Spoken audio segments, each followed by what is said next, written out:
emphasis on human resource development, established several agencies such as Majlis Amanah Rakyat, Bank Bumiputra, and Malaysian Industrial Development Authorities.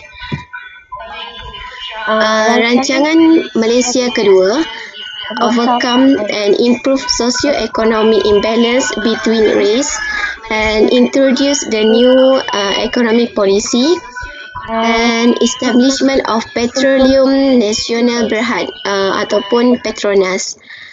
Okay, the next is Rancangan Malaysia ketiga is emphasis on environmental and national security issues. New town were put under the Kejora, Ketengah, Dara. And Rancangan Malaysia keempat fokus on the rural agriculture sector. The heavy enterprise sector was introduced. An establishment of Heavy Industry Corporation of Malaysia, HICOM, and open new industrial area and open new free trade area. Dan rancangan Malaysia ni sampai sekarang sampai rancangan Malaysia yang ke-12. Okay, next.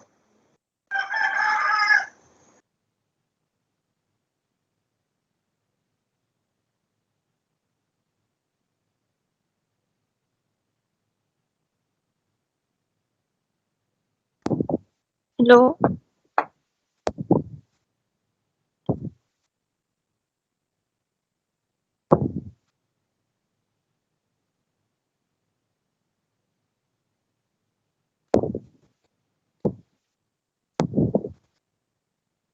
Alright, I will start with New Economic Policy and EP.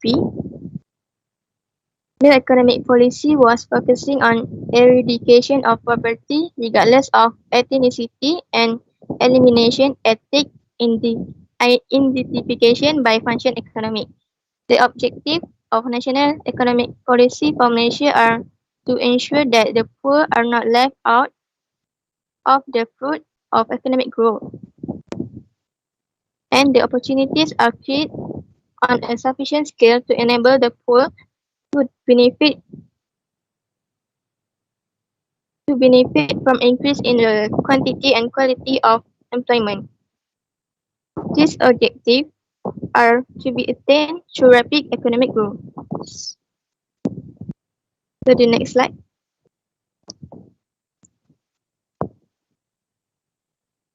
The overall goal of an EP are employment creation at a rate sufficient to reduce current level of unemployment.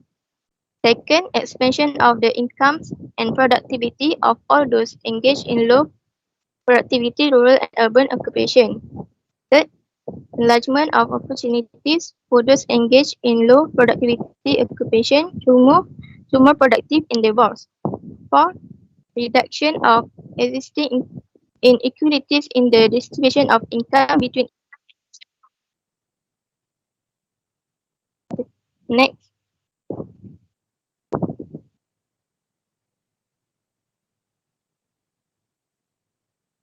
Nur Aina Nisa.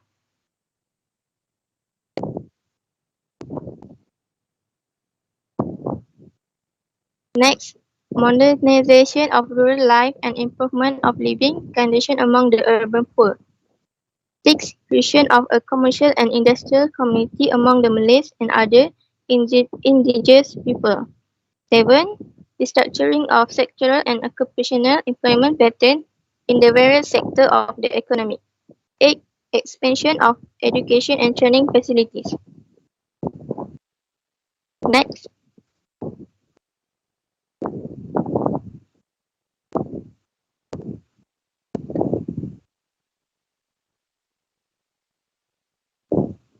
The two-pronged strategy are eradicating poverty by raising income levels and increasing employment opportunities for all Malaysians, irrespective of race.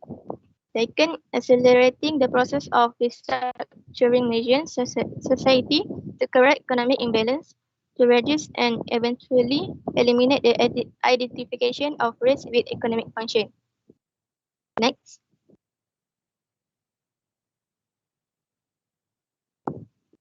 National Development Policy. Second Outline Perspective Plan OPP2 was formulated based on the National Development Policy and marks the beginning of another new era in efforts to make Malaysia a developed nation by 2020. The NDP set a step toward enabling Malaysia to achieve the status of a developed country in all aspects, namely in terms of social justice, value, ethics and moral, political stability, quality of life, efficient government administration, and economic excellence. Next. The following are the main objectives of the National Development Policy. The first one is creating national unity, which is the foundation of social and political stability, as well as maintaining sustainable economic development. Second, achieve the status of developed country in all aspects. Third, the involvement of the private sector is also enhanced to assist the process of restructuring society through the creation of wider opportunities so that the sector can grow. Next. In conclusion, like the NDP will continue its effort to reduce economic imbalance not only among ethnic groups but also between rich and poor and between regions.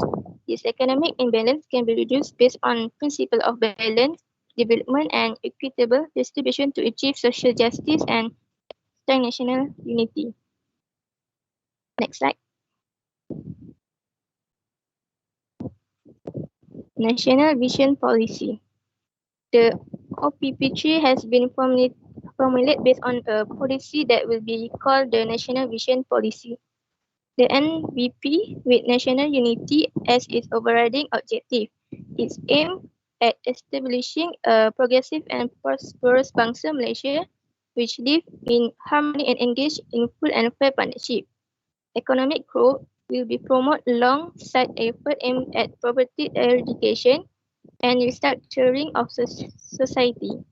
Social, economic and regional imbalance will be narrowed. The development policy to improve material welfare and raise the level of prosperity will be accompanied by effort to instill positive social and spiritual values as well as concern for the environment to maintain the long-term sustainability to the country's development. Next.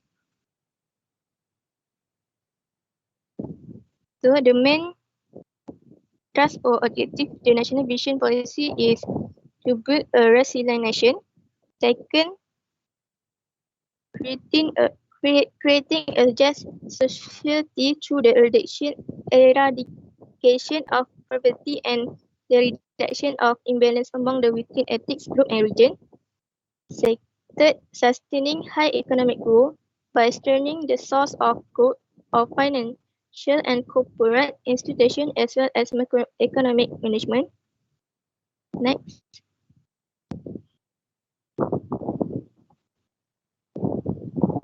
Improving competitiveness to face the challenge of globalization and liberalization.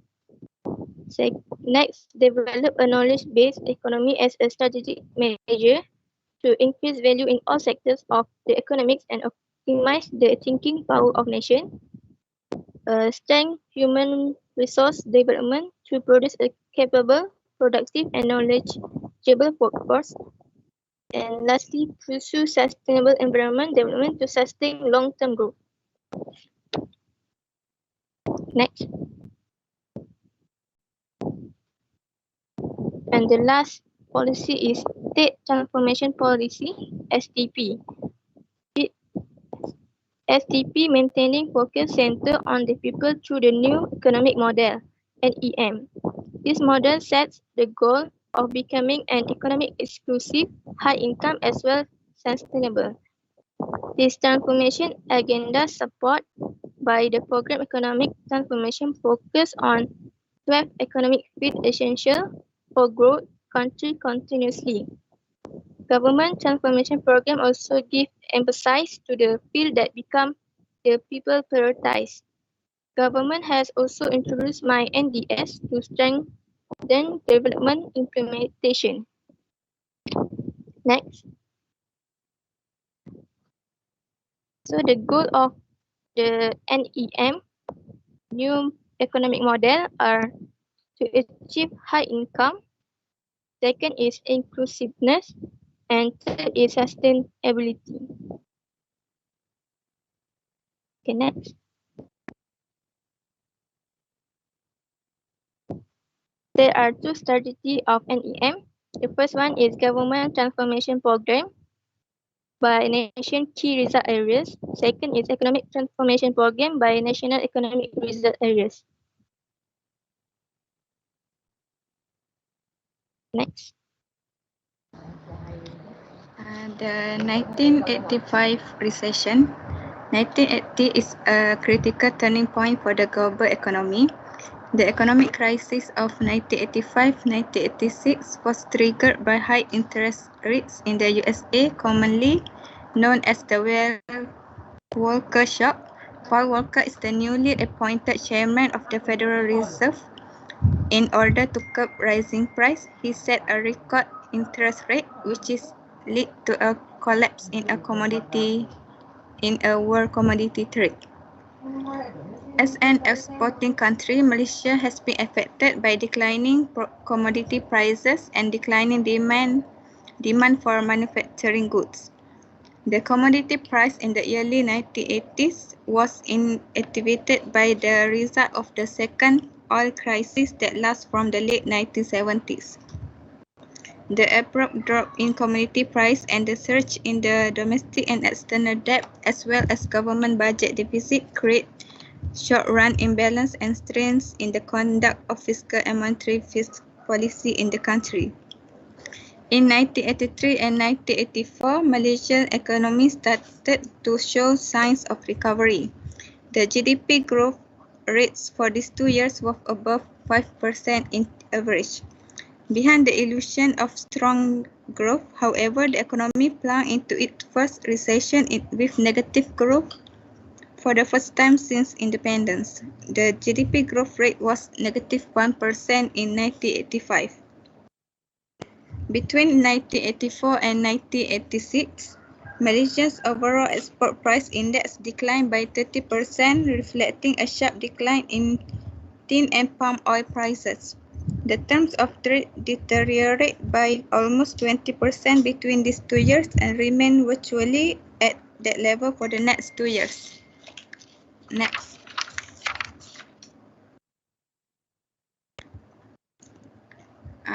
The GDP growth of Malaysia from 1980 to 2013. This shown the negative 1% of GDP growth in 1985. Next. During the 1985 recession, the unemployment rate rose to 5.6% and reaching its peak in 1986 at 7.4%. Next.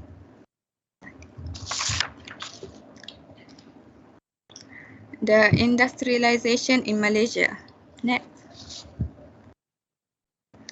Phase of industrial sector in Malaysia. First, 1957 to 1960s, import substitution means producing manufactured goods which were once imported, included food, beverage, and tobaccos, to reduce import bill as before independence. Next, 1970s, the export orientation, the manufactured goods were meant for export market. Factors that lead to export orientation, small domestic market, high unemployment rate, new economic policy. 1980s, resource-based and heavy industries. Government encouraged to use local raw material as input in production, such as rubber, petroleum, palm oil, and forestry products. 1990s, high technology industry, emphasized on capital-intensive industries, skill-intensive industries, service-based industry, and development of SMEs. Next. The first Industrial Master Plan 1986 to 1995, the objective is to accelerate the growth of manufacturing sector to ensure a continued rapid expansion of the economy, to meet the social objective of NEP, to promote opportunities for the maximum and efficient use of the nation's natural resources through value-added manufacturing activities, to build up the foundation for leapfrogging towards an advanced industrial country by increasing additionally capability and competitiveness. Next. The second Industrial Master Plan focus more on improving the competitiveness of manufacturing by broadening and raising its base.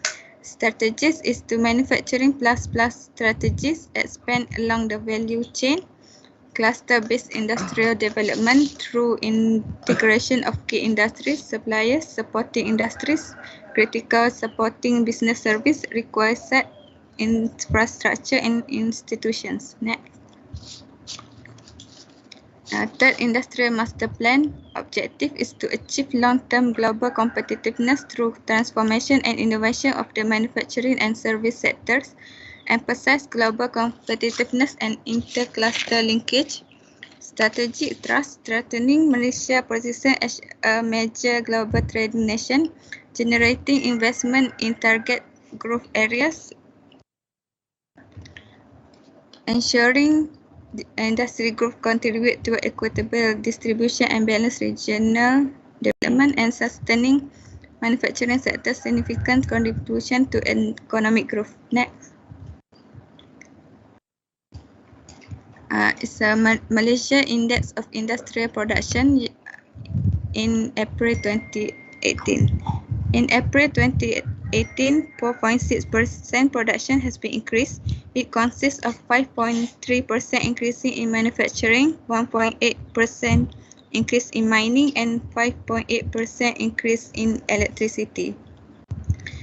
4.8% in food, beverage, and tobacco. 1.8% in mining. The mining sector output increased by 1.8% in April due to the increase of the index of crude oil. Next.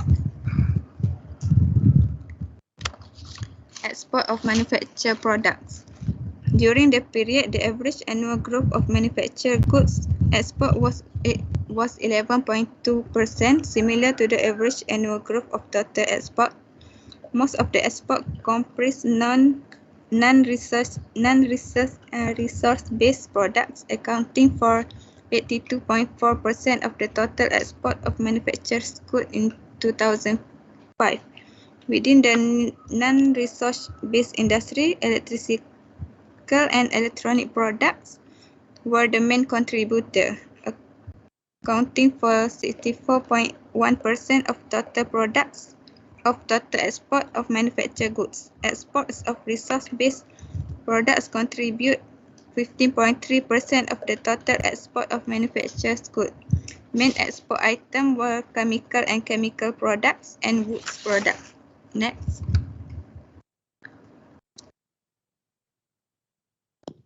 Good afternoon, everyone. And I want to say sorry because I feel a little sick after the vaccine. I'm Fusujen. Now I will continue the presentation with my part, Foreign Direct Investment into Malaysia. Foreign Direct Investment, FDI, is referred to the investment in the form of finance instrument, namely equity and investment fund share, and debt instrument, company loans, trade credit, advance, and each other. Okay. Doctor, can you see me? Okay, so I will continue. Okay, yes, okay, thank you, doctor.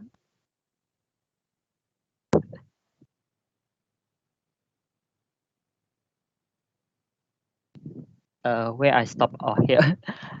Foreign direct investment, FDI, is referred to the investment in the form of finance instrument, namely equity and investment fund share, and debt instrument, company loans, claim credit, advance and each other by foreign direct investor in direct investment enterprise in Malaysia.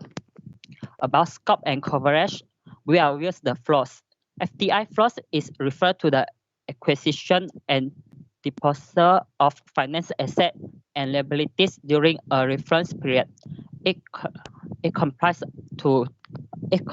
of transaction in the form of finance instrument, namely equity and instrument fund share and debt instrument. This figure is the data of foreign direct instrument from Q1 2008 until Q1 in this year. For more information, you can visit the MITI website. Next slide. About the method of foreign direct investment and invest.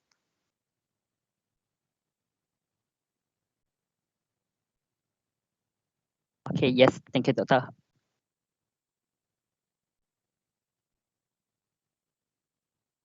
Okay, thank you, Doctor. Next slide.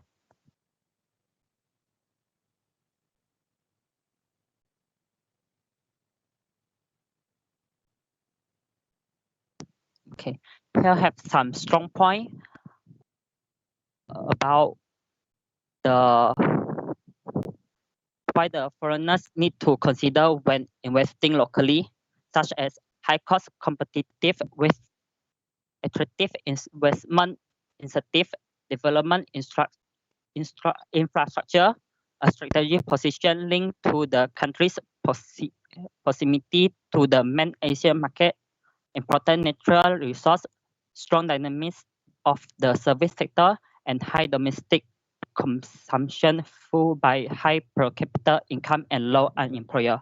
And about the weak points, bureaucratic and regulatory burdens, a shortage of skilled labor, overall rise in the labor cost, creating a rate of erosion of the country's price competitiveness. The country's economy also remained vulnerable to a slowdown in demand from China. Next slide. This is a figure about foreign direct investment by sector from Q1 2008 until Q1 this year. And the majority of investment come from Singapore, Hong Kong, Japan, Netherlands, and USA. Next. And now I will explain about the advantage of the foreign direct investment. First is economic growth. The creation of jobs is the most obvious advantage of FDI. And the second point is human capital development. Human capital invite the knowledge and competence of a workforce. Third point is technology. Target country and business receive access to the latest financing tools from another country. Next is increase the export. Next slide.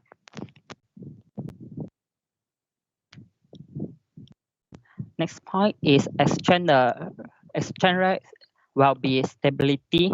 The flow of FDI into a country translate into a continuous flow of region exchange.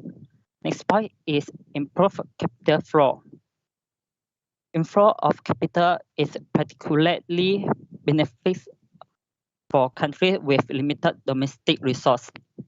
Next point, creation of a competitive market. By facilitating the entry of foreign organizations into the domestic market, FDI will help create a competitive environment. And the last point is climate. The United Nations has also promoted the use of FDI around the globe to help combat climate change. And next slide. This is the disadvantage for the FDI, such as hindrance of the domestic investment. Doctor, you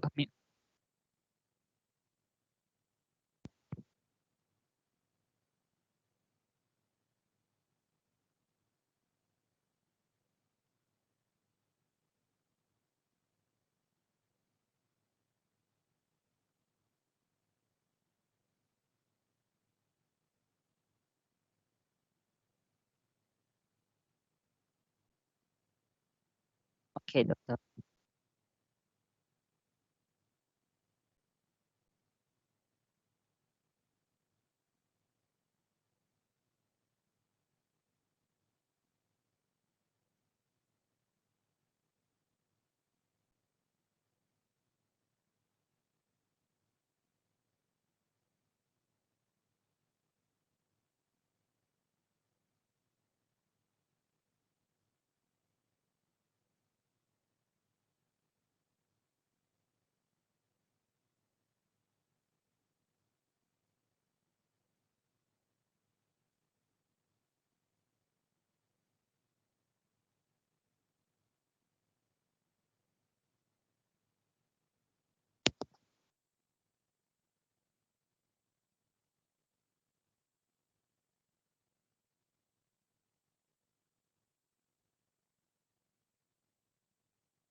Okay, thank you, doctor.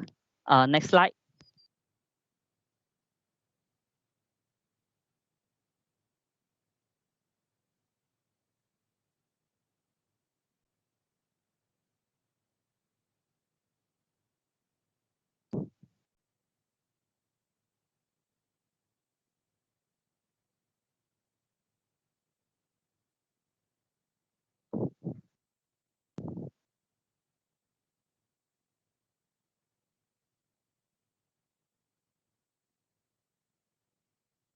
Okay, next slide.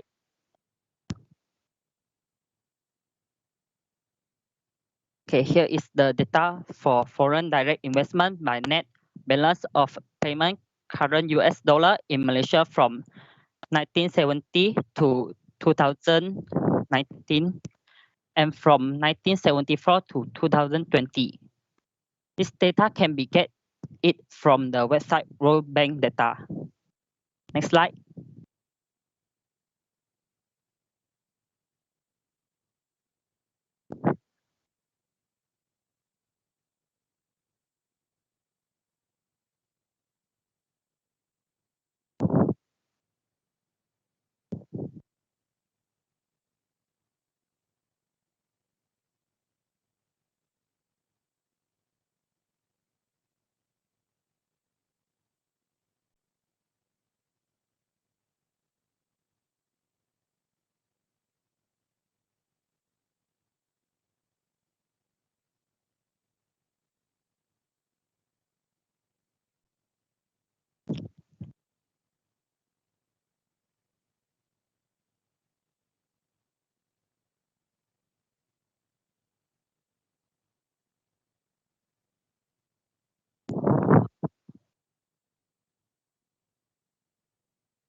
Okay, in here we can see that in 2019, the net of BO, BOP is about negative 1.392 billion, and to the 2020, the net of BOP is about 21 million.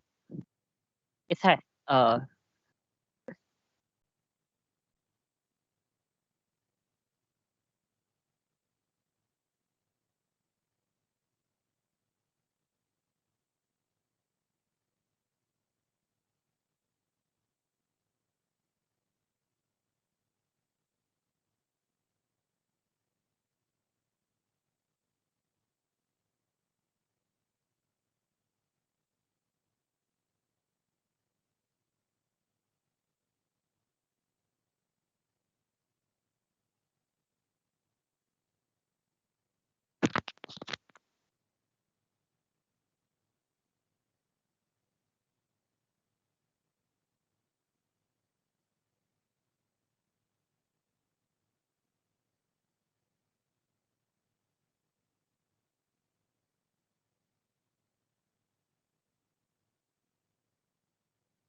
Yes, doctor.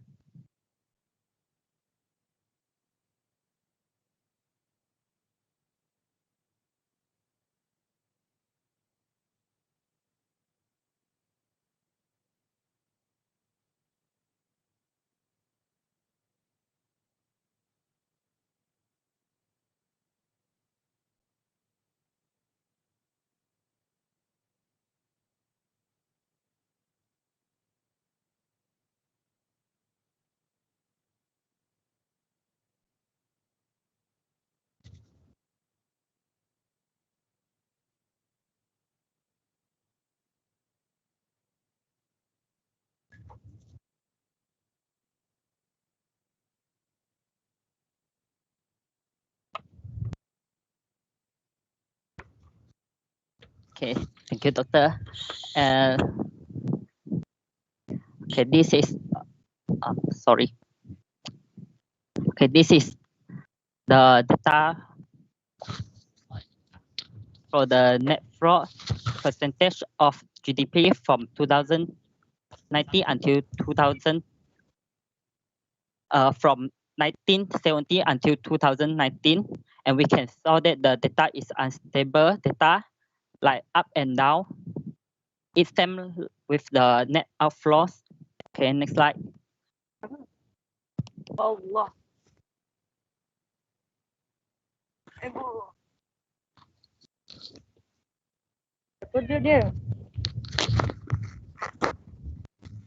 Next slide. Okay, thank you. And this is the figure from World Bank. The net influence balance of payments current US dollar from 1970 until 2019.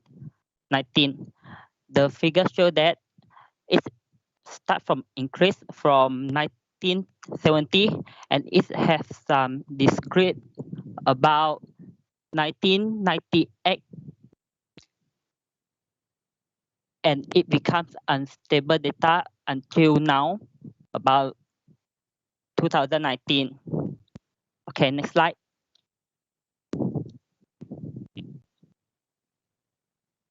Okay, now I will explain the rules of Japanese investment in Malaysia.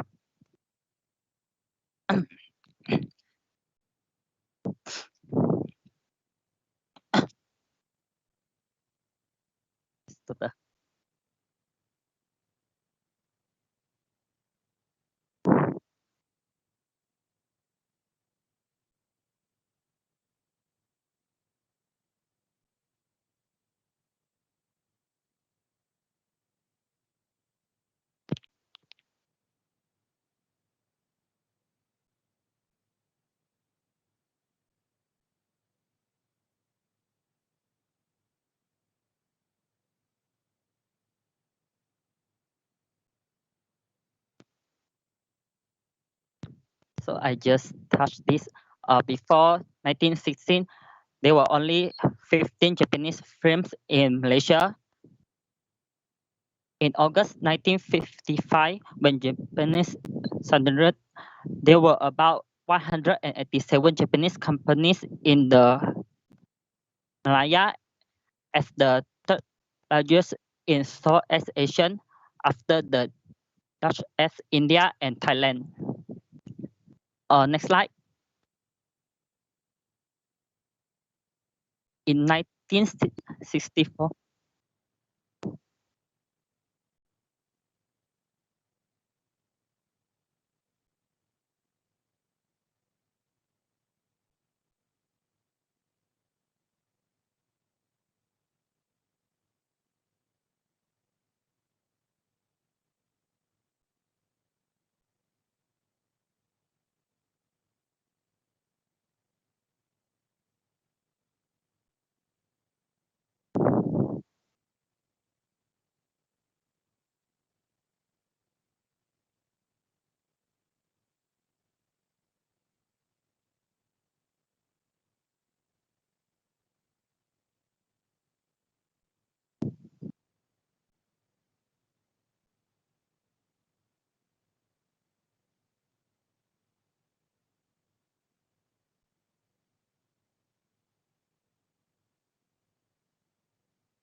Okay, thank you, Doctor.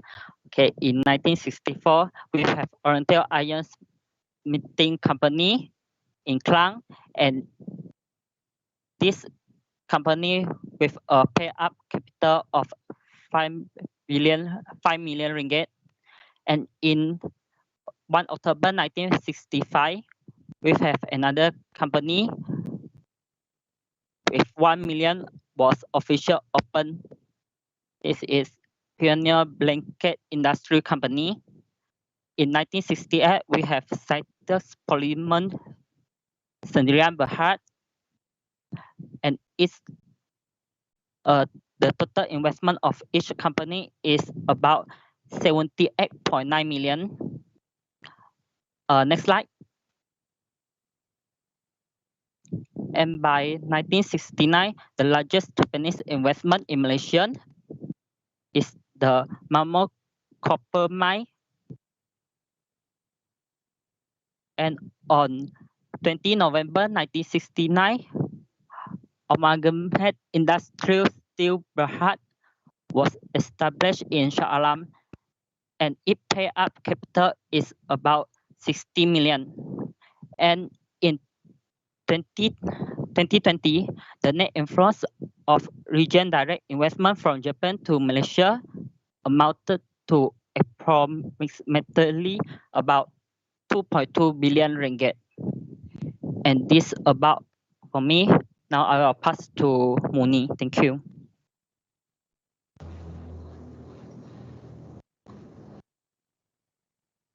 Okay, next I will continue transformation of economic structure in trade.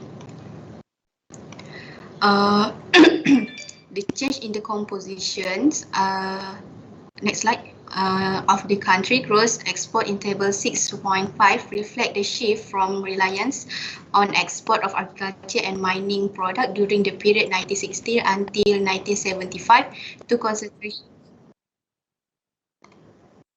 Okay, next. Okay. Agriculture, the change in the composition of the country gross export in table 6.5 reflects the shift from reliance on export of agriculture and mining product during the period 1916 until 1975 to concentration on export of manufactured goods starting from 1975, although at the time agriculture was at high percentage of contribution. Agriculture is still the main economic growth point, especially for rubber and paddy crops. The focus on the agriculture sector is due to the perkembangan rancangan pembangunan tanah felda yang hanya berfokus kepada tanaman getah dan padi saja. After 1985, the main driver of the growth was due to the increase in output of the mining sector. Dalam dalam rancangan Malaysia kelima pada tahun 1986 hingga 1990, manufacturing sektor dijangka menyumbang secara besar-besaran kepada pertumbuhan ekonomi negara, terutamanya melalui penyertaan yang meluas dan pesat dalam industri perkilangan dan penekanan semula kepada pembangunan industri untuk ekspor berpotensi menjadi lebih cekat dan dinamik. Next slide.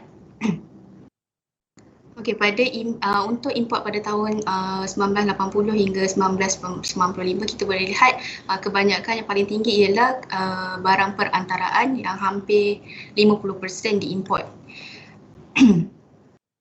Okay, next slide. Export in 2000,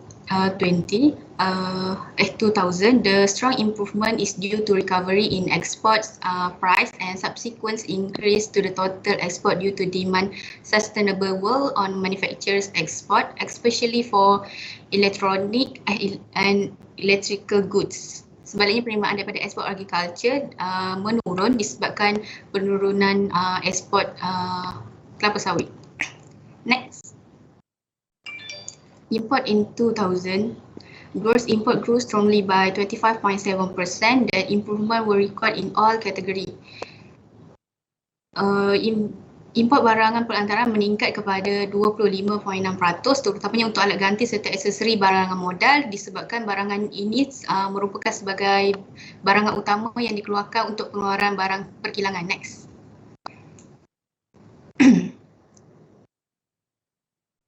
export in 2020.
Okay, export in 2020 is increased by 10.8%. That expansion in export was support mainly high export to Singapore, China, US, India and Hong Kong. While import in 2020, import contracted by 6.3%. Peningkatan ini didorong oleh import yang lebih tinggi bagi injek dan tube thermonuclear, diikuti oleh lemak dan minyak sayuran. Jadi, so in conclusion, the transformation of the economic structure in trade is from the agriculture sector to the mining sector and expansion to the manufacturing sector. Meanwhile, import still maintain high import in intermediate goods. Thank you.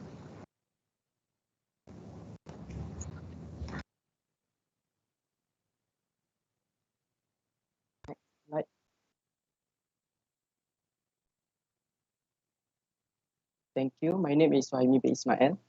Next, I will continue with golden period 1987 to 1997. Malaysia has had its golden era in 1987 to 1997 when its economy was growing at around 10% a year by leveraging on cheap labor. By 1992, the once poor Malaysia was already categorized as a middle income economy. After golden period, Malaysia's golden dream nevertheless burst and its robust growth interrupted following the onslaught of the 1997-1998 ASEAN financial crisis, which exposed the then weak fundamentals of the country's economy. Growth of the country subsequently became more volatile and moderate over the years. Next.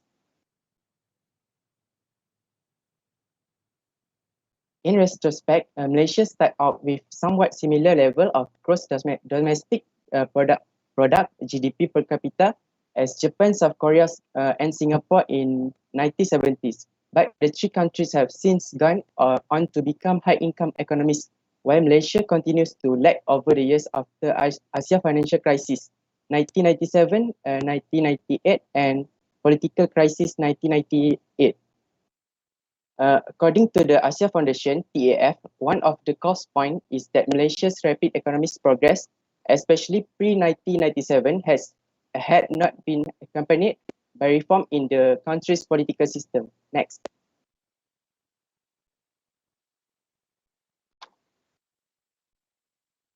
The last one is growth of Malaysia economy during golden period at 1987 to 1997. The table showed gross domestic product and gross national income at current and constant price for Malaysia from 1987 to 1997. Based on the table, Malaysia gross national income at current price increased from 76,104 in 1987 to 196,714 in 1997, increased by 154% during the period. Malaysia gross national income per capita at current price also increased from 4,537 in 1987 to 8,414 in 1997, increased 85% during the period. This data prove that the Malaysian economy is growing during the golden period. Next.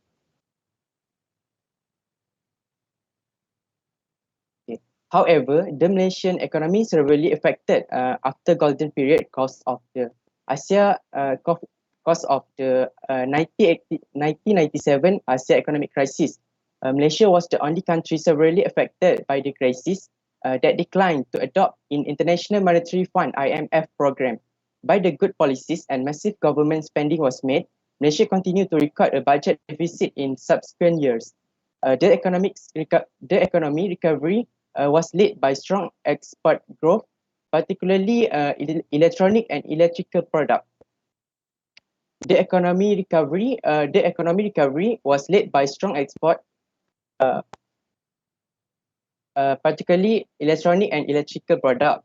Inflationary pressures remained harmless, and as a result, Bank Negara Malaysia, the central bank, was able to pursue a low interest rate policy. The Malaysian economy recovered from 1997 Asia financial crisis faster than neighboring countries. That's all. Next.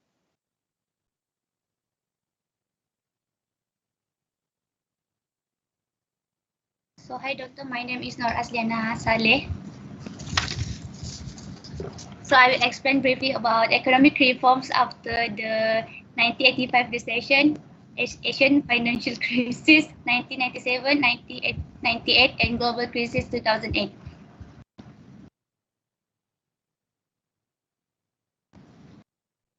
So in this graph,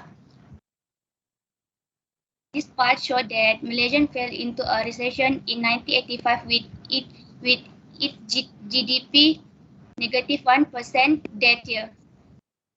Malaysian being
so in this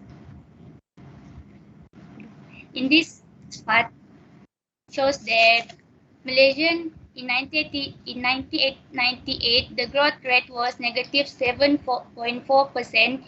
That it shows that our Malaysian in situation Asian financial crisis 1998 and 1997 and 1998. In this part shows that our Malaysian country faced the situation global crisis during 2008. The GDP constant price shows that it negative 1.5%.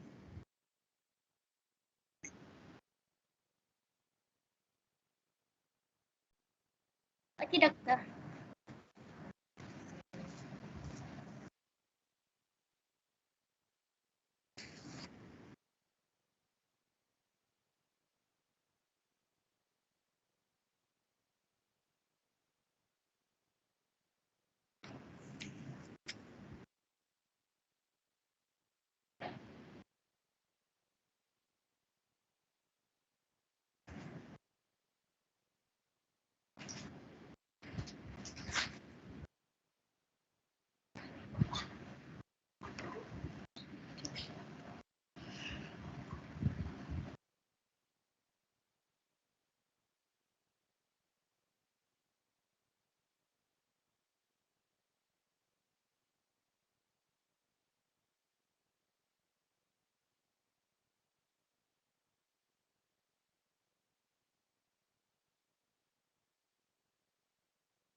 Malaysia has been through a significant economic evolution since 1970 from an agricultural economy in 1997. Malaysia has turned to a high-value industrial economy and service.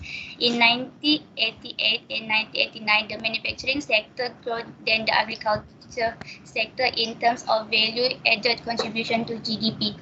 Government policy focusing on high value-added service see the service sector can become the main of the Malaysian economy with more GDP contribution 50% in 2008. So we can show this the service sector more lebih banyak menyumbangkan dalam pembangunan KDN dalam pendapatan negara KDNK. So for service sector as new growth, the service sector is an important component part in contributing to Malaysian economy. The service sector is related with other sectors such as the agriculture and manufacturing sectors. The development of agriculture and manufacturing sector has shaped economic growth and the structure of the service sector, which include the various sub-sector that initiate the economic transformation from the manufacturing sector to the service sector. Starting in 2005, the service sector was able to fluctuate the level productivity, proving that efficiency occurs as a result of a modern technology. In the 21st century, the service sector remains one of the most structure of economic movement in Malaysia and the world. Sector divided into the 5 category. First category, second, third, fourth, and fifth. According to Chandran and Pandya 2008, service industry in Malaysia shows positive growth in volume growth. Productivity factors provide progress in still favorable to technological change. Factor contributed to the growth of total productivity factor is technical competence. Through technological advance are somewhat slower in the progress of total productivity factors. So I will pass to Afifa next. Okay, my name is Afifa. I would like to share 3 issues. Okay, wait. Okay, sorry. So I will share some of the issues that arise from the impact of the spread of COVID-19 on the national economy. Okay, next.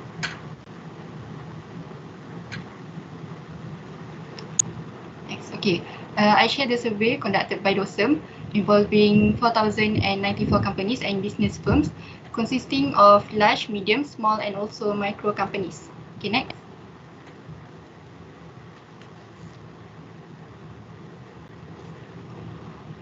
Next.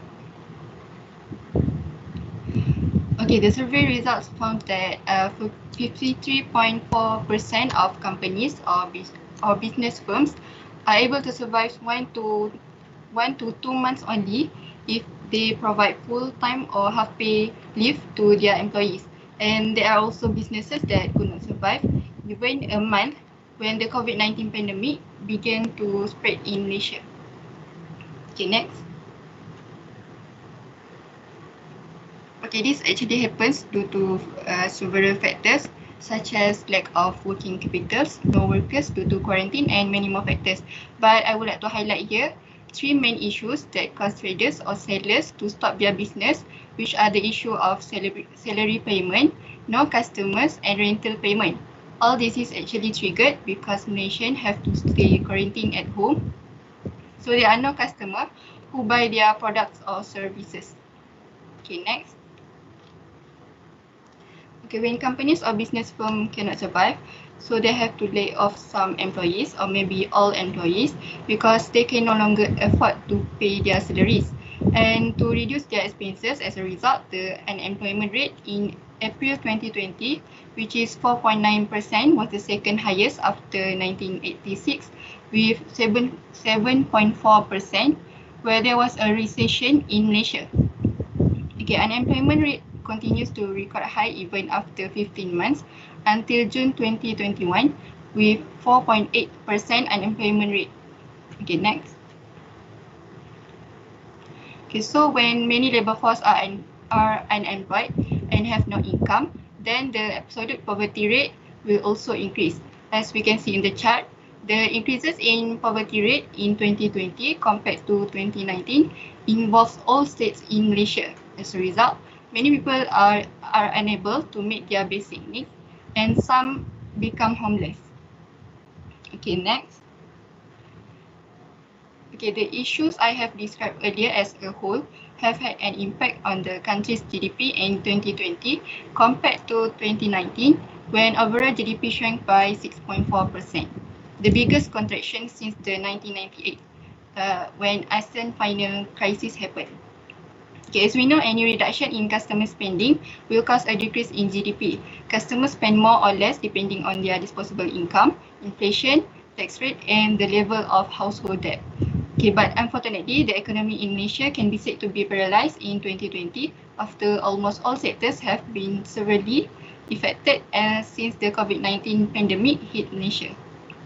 Okay, now, okay, next. Okay, therefore, the government has carried out three main initiatives, namely the Penzana, Pemerkasa and Prihatin program. Okay, next.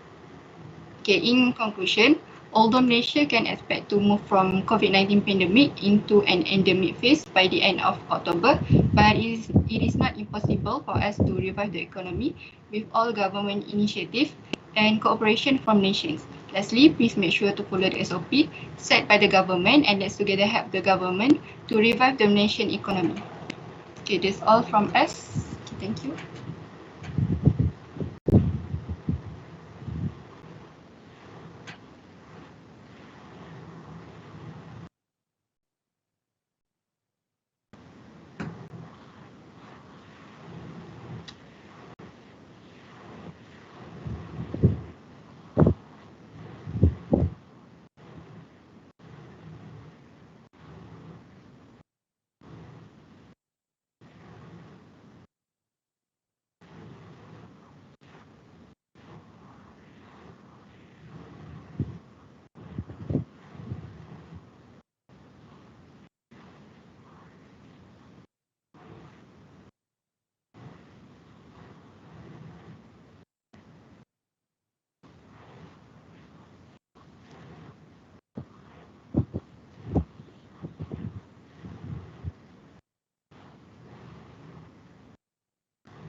Doctor, 4 from set 2, right? From set 1 also have 1, 2, 3, 4, 5. 5 question from set 1. Later we are from set 9.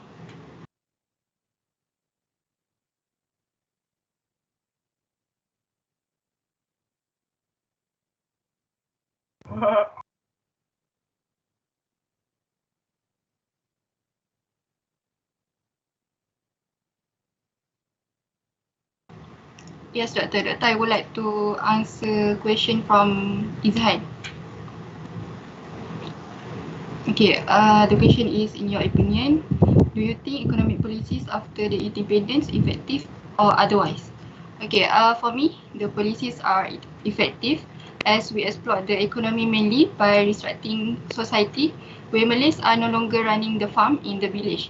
Plus, if there are no policies, so there is no golden period for Malaysia. That's all.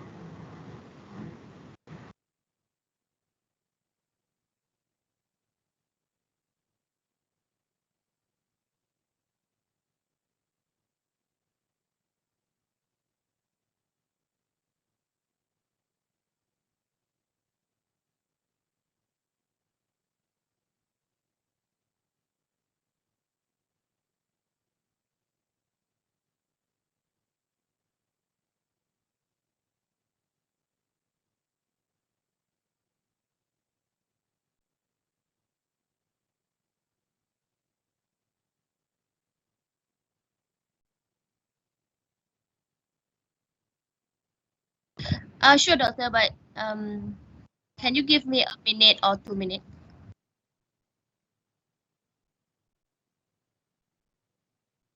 Doctor, do you see the screen? Can you see the screen? The presentation, right? Yeah, which part do you want?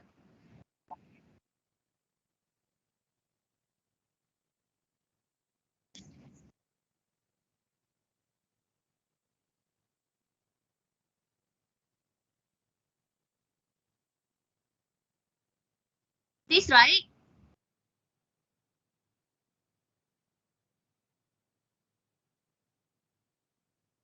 Two 2008.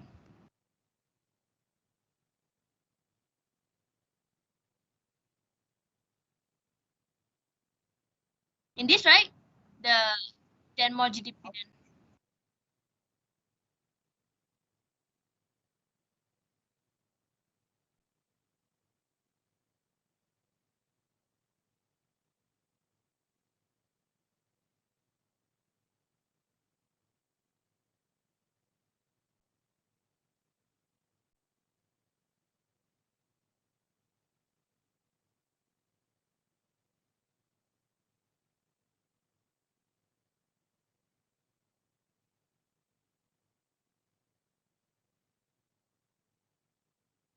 Doctor, can you repeat your question?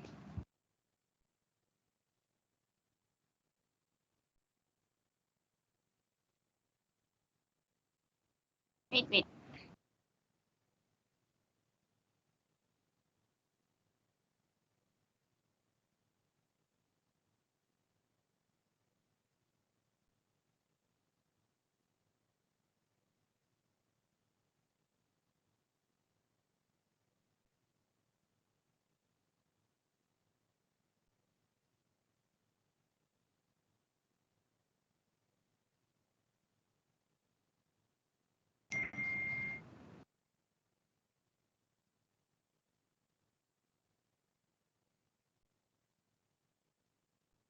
Actually,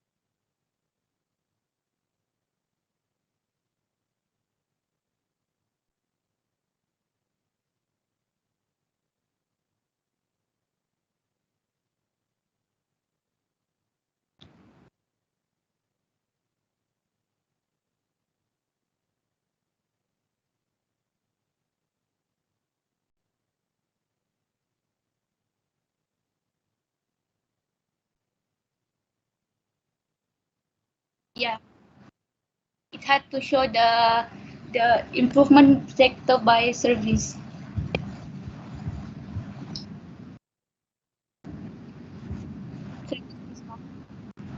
Actually, it should be graph.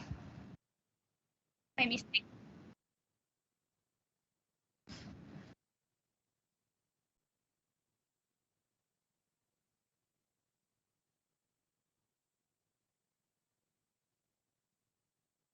Pembuatan manufacturing.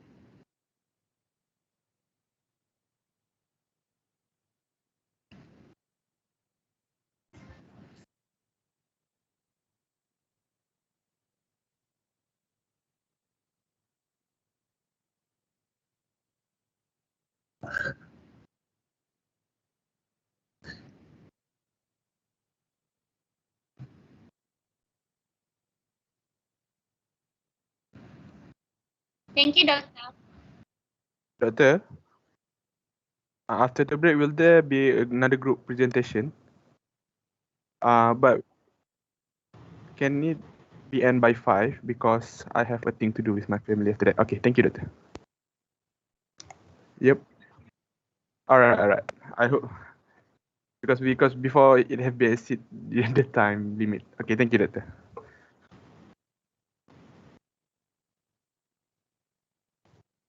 Izzat, doctor.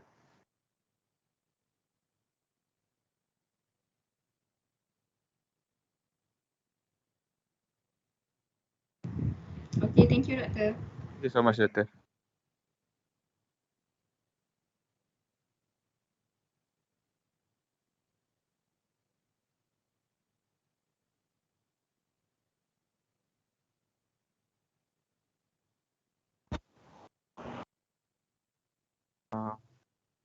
For 15, okay, Doctor. All right, thank you so much.